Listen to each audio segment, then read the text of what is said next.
Hello girls, I'm Shalu Sharma, your maths teacher, and today we're gonna start chapter 10, straight line. What is the means of a straight line? Straight line is a सरल रेखा. ठीक है, इसकी exercise 10.1 start करेंगे हम. बच्चों straight line में क्या होता है, ये पहले भी आप 10th क्लास में पढ़ चुके हैं. आपने स्ट्रेट लाइन बनाई होंगी ना. अगर मैं एक सिंपल लाइन ड्रॉ कर दूं, ठीक है, और इस तरह से ड्रॉ कर दूं कि उसकी नेमिंग कर दी मैंने ए बी, तो ये ए बी ही क्या कहलाएगी? सरल रेखा कहलाएगी. अगर कोई लाइन इस टाइप से है, ऊपर नीचे, तो ये सरल रेखा नहीं होती है. सरल रेखा क्या होती है? जो एक सीधी रेखा हो उसे ही क्या कहा जाता है? सरल रेखा कहा जाता है. ठीक है, अब क्वेश्चन नंबर फर्स्ट में कहा है कार्तीय तल में. बच्चों कार्तीय तल क्या होता है? आपने पहले भी पढ़ा होगा. जो क्वाड्रेंट होता है यानी कि चतुर्थांश होता है उसे ही क्या कहा जाता है? कार्तीय तल कहा जाता है. ठीक है, इसका बीच वाला पॉइंट 0 होता है क्योंकि इस पर एक्स एक्सिस भी 0 होती है, वाई एक्सिस भी 0 होती है, तो 0 0 पॉइंट हो जाएगा. यहाँ पर 1 2 3 4 इस टाइप से नेमिंग कर लेंगे. -1 -2 -3, क्योंकि एक्स इधर पॉजिटिव होता है और एक्स इधर की साइड नेगेटिव होता है. ऐसे ही वाई इधर पॉजिटिव होता है और वाई इधर नेगेटिव होता है. ठीक है, तो इस टाइप से हम ड्रॉ करेंगे. तो बच्चों इसमें कहा है कार्तीय तल में एक चतुर्भुज खींचना है जिसके शीर्ष दिए हुए हैं आपको, और इसका क्षेत्रफल भी ज्ञात करना है. तो सबसे पहले क्या करेंगे हम, इसमें हमने एक क्वाड्रेंट बना लिया जिसमें हमने नेमिंग कर दी. बच्चों 2 2 का गैप लेके हमने ये बनाई है. ठीक है, सबसे पहले मुझे पॉइंट ड्रॉ करना है -4 और 5. मैंने पहले भी आपको बताया है स्टार्टिंग वाला पॉइंट एक्स एक्सिस होता है, लास्ट वाला पॉइंट वाई एक्सिस होता है. तो एक्स एक्सिस पे -4 चलना है. तो -4 जब आप इसमें चलेंगे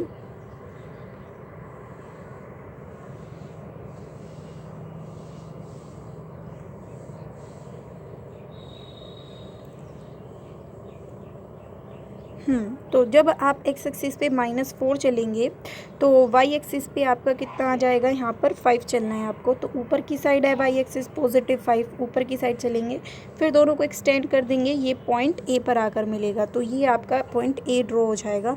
इसी टाइप से पॉइंट बी ड्रॉ करना है. एक्स एक्सिस पे 0, तो बच्चों मैंने बताया है दोनों पॉइंट 0 यहीं पर होते हैं.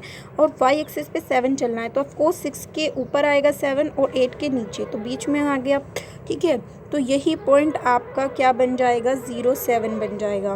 नेक्स्ट 5 एक्स एक्सिस पे +5 एक्स एक्सिस पे इधर की साइड चलेंगे आप, -5 नीचे की साइड चलेंगे. तो इन पॉइंट को आप एक्सटेंड कर देंगे तो ये पॉइंट सी पर आकर मिलेंगे. ठीक है, उसी तरह से -4 और -2. तो एक्स एक्सिस पे -4 है तो -4 आपने यहाँ पर ले लिया, और वाई एक्सिस पे -2 चलना है. दोनों को एक्सटेंड किया तो बिंदु डी पर आकर मिल गई है. तो ये इस टाइप से अब इन पॉइंट्स को आप ज्वाइंट कर देंगे. इस टाइप से ज्वाइंट करने के बाद ये आपका चतुर्थांश बन गया है ना, यानी कि चतुर्भुज बन गया. अब ये जो चतुर्भुज बना है बच्चों, इसको आपको सॉल्व करना है और इसका क्षेत्रफल निकालना है. तो उसके लिए मैंने बी और डी को ज्वाइंट कर दिया. तो आप देख रहे होंगे एक चतुर्भुज ये हो गया, एक त्रिभुज ये हो गया और एक त्रिभुज ये हो गया. तो चतुर्भुज के अंदर 2 त्रिभुज हो गए, एक तो ये एक ये. तो अगर मुझे चतुर्भुज का क्षेत्रफल निकालना है तो कैसे करना होगा? हमें लिखना होगा त्रिभुज ए सी डी का क्षेत्रफल प्लस त्रिभुज डी बी सी का क्षेत्रफल. ठीक है, ए बी डी का और बी सी डी का, दोनों का क्षेत्रफल हमें यहाँ पर निकालना है. तो बच्चों मैं आपको बता दूं, त्रिभुज का क्षेत्रफल का फॉर्मूला होता है 1/2 x1 y2 - y3 plus x2 y3 - y1 और प्लस x3 y1 - y2. ये होता है, ये आपने 10th क्लास में भी पढ़ा है. आई होप आपको समझ में आ गया होगा. तो चलिए स्टार्ट करते हैं चतुर्भुज ए बी सी डी का क्षेत्रफल. तो स्टूडेंट्स सबसे पहले हम ए बी डी ले रहे हैं. ए बी डी, तो ए बी डी में इसी के पॉइंट्स लेंगे, -4 5 0 7. ठीक है, और -4 -2. इसी टाइप से जब हम दूसरे का निकालेंगे तो उसके पॉइंट लेंगे 0 7 5 -5 -4 और -2. और इसमें हम इस फॉर्मूले में पुट कर देंगे हम. ठीक है, इस फॉर्मूले में पहले स्टार्टिंग के 3 पॉइंट पुट किए, x1 y1 x2 y2 x3 y3 की वैल्यूज़, ऐसे ही फिर सेकेंड वाले में पुट कर दी. जब आप इसे सॉल्व कर लेंगे तो आपके पास ये बन जाएगा 60.5, यानी कि चतुर्भुज ए बी सी डी का क्षेत्रफल हो जाएगा 60.5 वर्ग इकाई. तो स्टार्ट करते हैं क्वेश्चन नंबर सेकंड, जिसमें कहा है दो भुजा यानी कि दो भुजा के समबाहु त्रिभुज का आधार y अक्ष के अनुदिश इस प्रकार लेना है आपको कि आधार का मध्य बिंदु मूल बिंदु पर है, त्रिभुज के शीर्ष भी आपको ज्ञात करना है। तो बच्चों दो भुजा का समबाहु त्रिभुज है यानी कि जिसकी दो भुजाएं बराबर है, तो दो भुजा का समबाहु त्रिभुज बनाएंगे और आधार कहाँ है, y अक्ष पे लेना है। तो y अक्ष तो ये होती है, तो इस पे आधार बनाएंगे। ठीक है, तो आपने इस तरह से ये बना दिया। ठीक है, अब आपको इसके शीर्ष भी निकालने हैं। अब इसमें कहा है आधार का मध्य बिंदु, तो मध्य बिंदु ये आएगा, मूल बिंदु पर है, तो ऑफकोर्स मूल बिंदु यही होता है हमारे पास। ठीक है, डायग्राम में देख लेते हैं एक बार, मूल बिंदु ये होता है हमारे पास। अब इसमें त्रिभुज के शीर्ष भी निकालने हैं, तो उसके लिए हमें समबाहु त्रिभुज की भुजा माननी पड़ेगी, जो कि हमने 2a मान ली। आधार हमारे पास y अक्ष है। तो बच्चों हमें पॉइंट्स निकालने हैं। अब ये बताइए, अगर ये 2a है तो अगर मैं इसका पार्टीशन करूँ, मध्य बिंदु कहाँ है इसमें, o है, तो ये आधा a हो जाएगा और नीचे वाला भी आधा a हो जाएगा। ठीक है, तो ऊपर वाला भी a और नीचे वाला भी a। ये आपके पास 2a है, ये आपके पास 2a है, तो ये वाली साइड आपको नहीं पता है, क्योंकि ये पता होनी ज़रूरी है, तभी पॉइंट a का पॉइंट आएगा। क्यों आएगा पॉइंट ए, क्योंकि ये वाली डिस्टेंस जो होती है वो एक्स एक्सिस की होती है और ये वाली वाई एक्सिस की होती है। तो एक्स एक्सिस पे वाई तो ज़ीरो होता है, ये तो ज़ीरो लिख दूंगी मैं, लेकिन ये कैसे आएगा, ये डिस्टेंस मुझे निकालनी होगी। तो वो मैं किससे निकाल सकती हूँ, त्रिभुज ले लिया मैंने और पाइथागोरस रूल लगा के मैं निकाल सकती हूँ। लेकिन उससे पहले हम बी के पॉइंट देख लेते हैं बच्चों। बी पर, क्योंकि ये वाई एक्सिस है, वाई एक्सिस पर एक्स ज़ीरो होता है ना, और y की वैल्यू कितनी है a। ऐसे ही नीचे की साइड c पॉइंट निकालेंगे, इस पर x एक्सिस क्या है, 0 है, और y कितना है बच्चों, नीचे की साइड जाने पर मैंने बताया था y माइनस में होता है, तो ऑफकोर्स ये माइनस a है। ठीक है, अब ये वाली निकालने के लिए डिस्टेंस मुझे फॉर्मूला अप्लाई करना पड़ेगा, पाइथागोरस रूल, जो कि होता है o square ab square minus bo square, यानी कि कर्ण का स्क्वायर बराबर होता है बच्चों लंब स्क्वायर प्लस में आधार स्क्वायर। ठीक है, लेकिन हमें यहाँ पर कर्ण तो नहीं निकालना था, कर्ण तो हमें दे रखा है, हमें क्या निकालना था, लंब निकालना था, इसलिए कर्ण स्क्वायर माइनस आधार स्क्वायर, आधार उधर चला जाएगा। ठीक है, तो इस तरह से आपका ये फॉर्मूला बन जाएगा। यहाँ पर आपने ए बी की वैल्यू पुट कर दी, बी ओ की वैल्यू पुट कर दी, इसे सॉल्व कर लेंगे, √3a आ जाएगा ए स्क्वायर, जिसको आप बाहर निकालेंगे रूट से, तो 3 तो नहीं आएगा बाहर, ए बाहर आ जाएगा, यानी कि पॉइंट ए के कोऑर्डिनेट अब आप निकाल सकते हैं। एक्स की वैल्यू आपके पास आ गई है, तो एक्स एक्सिस पे तो √3 आई है डिस्टेंस, और वाई एक्सिस पे बच्चों वाई एक्सिस 0 होती है एक्स अक्ष पे, तो ये 0 हो गई। ठीक है, तो y का कोऑर्डिनेट 0 आ गया। इट मीन्स आपकी जो पॉइंट्स आए हैं त्रिभुज के वो आए हैं a b c, और जिनकी वैल्यूज़ मैंने आपको बता दी है, b की ये, c की ये और a के पॉइंट ये। इस तरह से आप इन्हें करेंगे। क्वेश्चन नंबर 3 देख लेते हैं। इसमें कहा है कि p x1 y1 और q x2 y2 के बीच की दूरी ज्ञात करनी है। हमें कब निकालनी है, जब पी क्यू वाई अक्ष के समांतर है और पी क्यू एक्स अक्ष के समांतर है।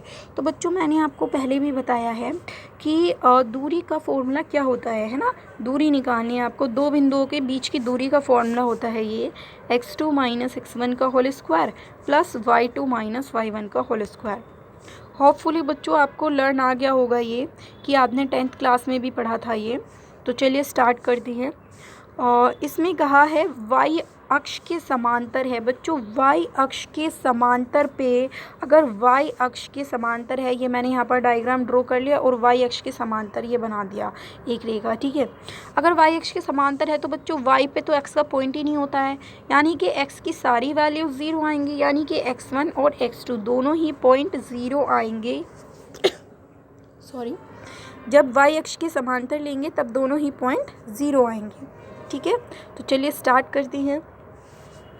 ये हमारा फॉर्मूला है, y अक्ष के समांतर ले रहे हैं, तो y अक्ष के समांतर x 0 होता है।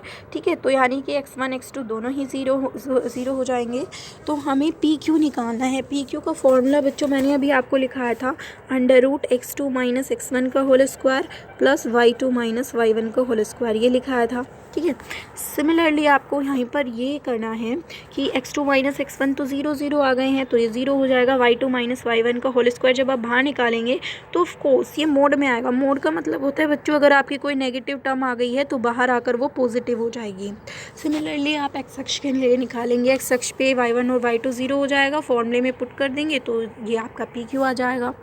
ठीक है, तो चलिए नेक्स्ट स्टार्ट करते हैं। क्वेश्चन नंबर 4, इसमें कहा है एक्स अक्ष पर एक बिंदु ज्ञात कीजिए जो 7 6 और 3 4 बिंदुओं से समान दूरी पर है। तो 7 6 से, यानी कि दो बिंदु दे रखे हैं 7 6 और 3 4, इन दोनों से ही समान दूरी पर एक बिंदु लेना है हमें एक्स अक्ष पर। तो एक्स अक्ष पर बच्चों कोई पॉइंट होगा तो एक्स ही मान लिया हमने। वाई अक्ष पर 0 होगा क्योंकि एक्स अक्ष पर वाई होता ही नहीं है, तो वाई क्या होता है, एक्स अक्ष पर 0 होता है। ठीक है, तो एक्स 0 दोनों से सेम डिस्टेंस पे है। अगर इक्वल डिस्टेंस पे है तो हम क्या करेंगे, इसमें x0 को 7 6 के साथ निकालेंगे इसकी डिस्टेंस, और x0 की डिस्टेंस 3 4 के साथ भी हम निकालेंगे।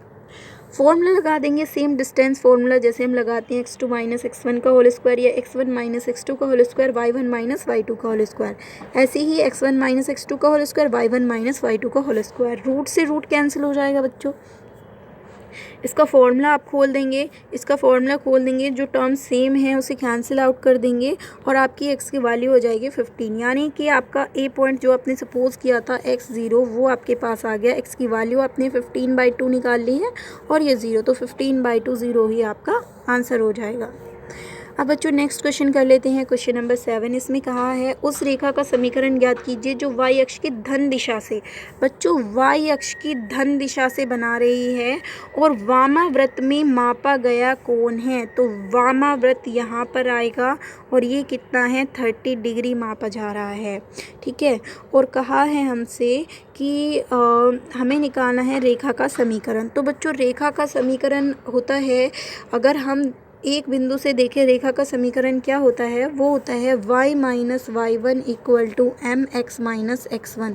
तो इसमें जो ये डिस्टेंस होती है, यानी कि ये जो हमारे पास प्रवणता है m, प्रवणता m जो है बच्चों, प्रवणता m वो हमेशा x अक्ष से नापी जाती है। किससे नापी जाती है, x अक्ष से।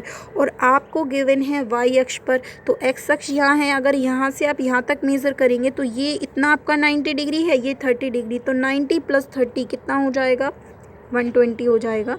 फिर से बता देती हूँ, ये 30 है आपके पास और ये 90 डिग्री है, तो टोटली आपको मेज़र करना है तो ये 120 डिग्री हो गया। ठीक है, तो यानी कि थीटा आपके पास 120 आ जाएगा। रेखा का समीकरण होता है y minus y1 equal m x minus x1, और m की वैल्यू आप निकालेंगे, m इक्वल होता है tan थीटा के, tan 120 रख देंगे आप। बच्चों मैंने वैल्यू निकालनी सिखाई थी आपको 120 की, कैसे निकालेंगे, tan 180 माइनस 60 करके, और 180 माइनस 60 किसके इक्वल होता है बच्चों, tan 180 माइनस थीटा होता है माइनस tan थीटा के, तो माइनस tan 60 और 60 की वैल्यू होती है √3। ठीक है, तो माइनस √3 आ जाएगी m की वैल्यू। ठीक है, तो उसको आप यहाँ पर पुट कर देंगे। और क्योंकि कहा था हमसे कि x अक्ष की धन दिशा से, तो ये सिर्फ कोण मापा जा रहा है, और y1 और x1 दोनों ही मूल बिंदु पर लेंगे तो दोनों ही क्या आ जाएंगे, 0 आ जाएंगे। ठीक है, तो इसीलिए x1 और y1 को हमने 0 रखा है, ये हमारी इक्वेशन बन जाएगी। नेक्स्ट क्वेश्चन, क्वेश्चन नंबर 6, इसमें कहा है पाइथागोरस प्रमेय के प्रयोग बिना दिखाइए कि बिंदु 4 4 3 5 1 -1 एक समकोण त्रिभुज के शीर्ष हैं। बच्चों अगर ये समकोण त्रिभुज के शीर्ष हैं तो ऑफ कोर्स दो की प्रवणताएं, दो रेखाओं की प्रवणताएं बराबर आनी चाहिए। यानी कि अगर मैं AC की प्रवणता निकालूं और AB की प्रवणता निकालूं, दोनों की ही प्रवणता बराबर आनी चाहिए। ठीक है, और वो तो होता है समांतर रेखाओं के लिए। किसके लिए होता है बच्चों, समांतर रेखाओं के लिए, अगर दोनों बराबर आ जाएं। लेकिन अगर लंब दिखाना है, हमें समकोण दिखाना है, तो M1 और M2 दोनों ही कैसे आने चाहिए, -1 आने चाहिए। दोनों की प्रवणताएं -1 आनी चाहिए। तो चलिए स्टार्ट करते हैं। AC की ढाल, ढाल बच्चों होता है प्रवणता, जिसका फॉर्मूला होता है y2 - y1 upon x2 - x1। अगर आपको एंगल दिया है तो m = tan थीटा लगाएंगे। अगर आपको पॉइंट्स दिए हुए हैं तो y2 - y1 अपॉन में x2 - x1 लगाएंगे। ठीक है, तो इस टाइप से सॉल्व करेंगे। तो सबसे पहले आप AC के निकाल रहे हैं तो A के पॉइंट लिखेंगे, C के पॉइंट लिखेंगे। ये आपको बच्चों x1 और y1 की वैल्यू गिवन है पहले पॉइंट में, दूसरे में x2 और y2 की वैल्यू गिवन है, ठीक है। तो यानी कि जब आप इसमें ये वैल्यूज़ पुट कर देंगे तो आपके पास m1 बन आ जाएगा। अब आप AB की ढाल निकालेंगे तो AB के पॉइंट लिए आपने m2 निकाला, पॉइंट्स इसमें पुट कर दिए तो -1 आ गया। तो ऑफकोर्स समकोण त्रिभुज के लिए m1 m2 -1 होता है। तो लेफ्ट हैंड साइड ले लिए m1 m2, m1 बनाया था, m2 -1 आया है, मल्टीप्लाई करेंगे -1, ये ही हमारी राइट हैंड साइड, क्योंकि हमें -1 ही शो करना था, तो यानी कि ये बिंदु समकोण त्रिभुज के ही शीर्ष है, ठीक है। क्वेश्चन नंबर 8 स्टार्ट करते हैं। क्वेश्चन नंबर 8 में कहा है x का वह मान ज्ञात कीजिए जिसके लिए बिंदु x -1 और 2 1 4 1, ठीक है, ये संरेख है। बच्चों संरेख होने का प्रतिबंध क्या होता है कि दो रेखाओं की प्रवणता बराबर आ जाए, है ना। संरेख बच्चों होता है कि एक ही रेखा में स्थित होना, पॉइंट जो हैं एक ही रेखा में स्थित हैं तो वो कहलाता है संरेख, ठीक है। और तो सबसे पहले हम ए बी की प्रवणता के लिए फॉर्मूला लिखेंगे, बी सी की प्रवणता के लिए फॉर्मूला लिखेंगे। ए और बी के पॉइंट्स आपको गिवन है, तो पहले वाला x1 दूसरे वाला y1, पहले वाला x2 दूसरे वाला y2, इसमें पुट कर देंगे। फिर जब आप बी सी के लिए लिखेंगे तो ये x1 y1 x2 y2 ये आप इसमें पुट कर देंगे, ठीक है। तो इस टाइप से आपकी ये बन जाएगी।